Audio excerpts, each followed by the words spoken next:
विशिष्ट संगीतज्ञ संगीत निर्देशक जड़े अनन्य प्रतिभार अधिकारी सम्माननीय दिनेश कुमार मल्लिक महोदय मुख्य अतिथि भाव में मो समेत आपण मान समस्त अत्यंत प्रिय नायक हिसाब से संगीत निर्देशक हिसाब से प्रयोजक भाव में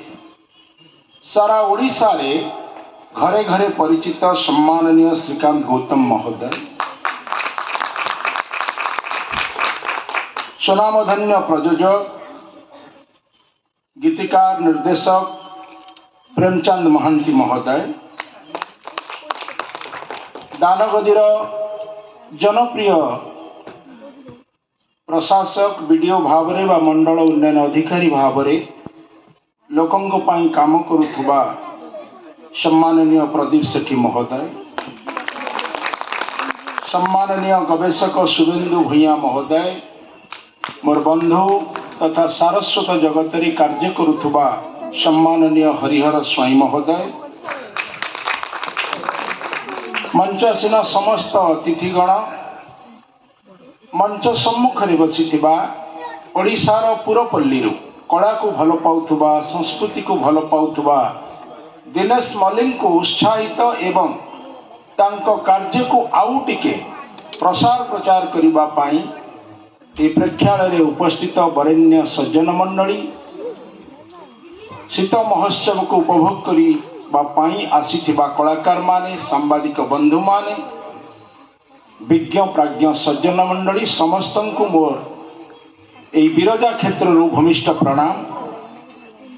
समय स्वल्प आमे जहां को सुनिबा पाई आज ये समवेत अछंती मु भावुछि आमे तांको मुखरु सुनिबा निहाती अपरिहार्य कारण आपण माने हमको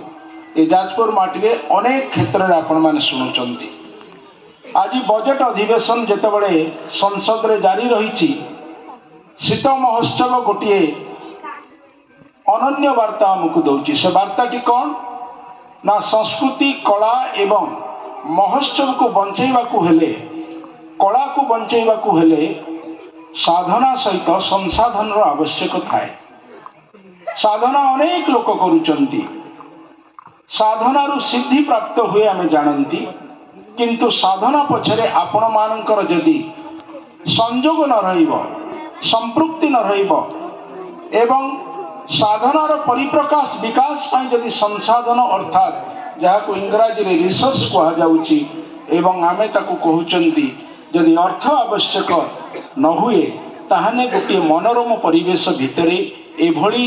अनन्य अद्भुत अविश्वसनीय अकल्पनीय अतुलनीय एवं अवर्णनीय महोत्सव पालन करिबारे आमे कोउटी ना कोउटी किछि उणा करि देई पारंती।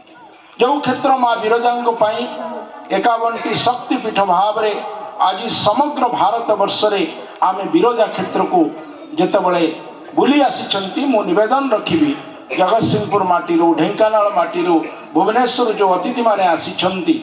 महामहिम राष्ट्रपति आसीबा पूर्व आपण मान गोटे अनन्य सुजोग शीत महोत्सव देइछि कारण आसंता काली अपराह्न 2 घटिकारु माँ विरजांक दर्शन सर्वसाधारण पाई बंद रखिछि जिला प्रशासन। सही जिला प्रशासन प्रशासक मानू दिनेश बाबू डाकी आज मंचरे से नहांती किंतु सौभाग्यवशत प्रदीप सेठी महोदय दानगदी आसी पहुंची आमे तांको कृतज्ञता अर्पण करुचु। प्रशासनिक स्तर रे आपण तांकर छापटी को एठी छाड़ी देइछन्ती। मु आगु को 2 पद जीवाकू चाहे आमे जेतेबेले गोटे परिकल्पना संभावना को देखुचंती सबु भित्तिभूमि ग्रामांचल ही सृष्टि हुए एवं यदि आमे प्रतिष्ठित भुवनेश्वर किंबा दिल्ली दरबार जदि आमे केतेबेले भी जदि प्रतिष्ठित होइछन्ती केबे गाँ को भूलंतु नाही कारण असरती शक्तिर संचार गाँ माटी होता है। मु अनेक सभारे गौतम बाबू कहूची आपण को जेतेबेले टीवी पर्दारे आमे देखू किंबा आपणकर अतीतर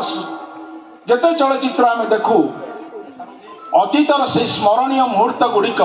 सते जमती मन भीतर आसी जाए। किछि दिन पूर्वे मो हरीश महापात्र जे कि चलचित्र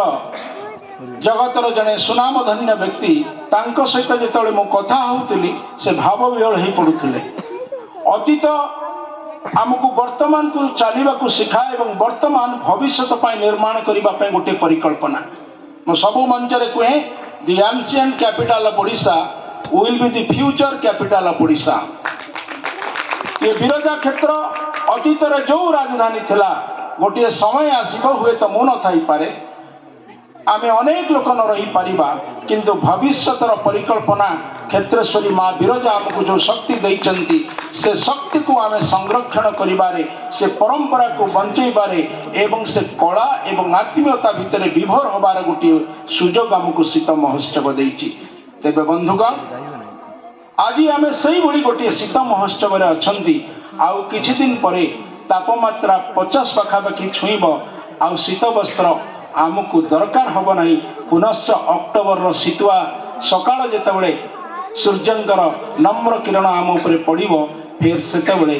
फेब्रुआरी 1 तारिख बजेट अधिवेशन चालुथबो एवं परिकल्पनार स्वप्न रे विभोर आमको करिवे दिनेश बाबू एवं बेहरा बाबू। आसंतु मरी जाउथबा हजि जाउथबा कला को जदि किए बंचई पारिबे ताहाने कला को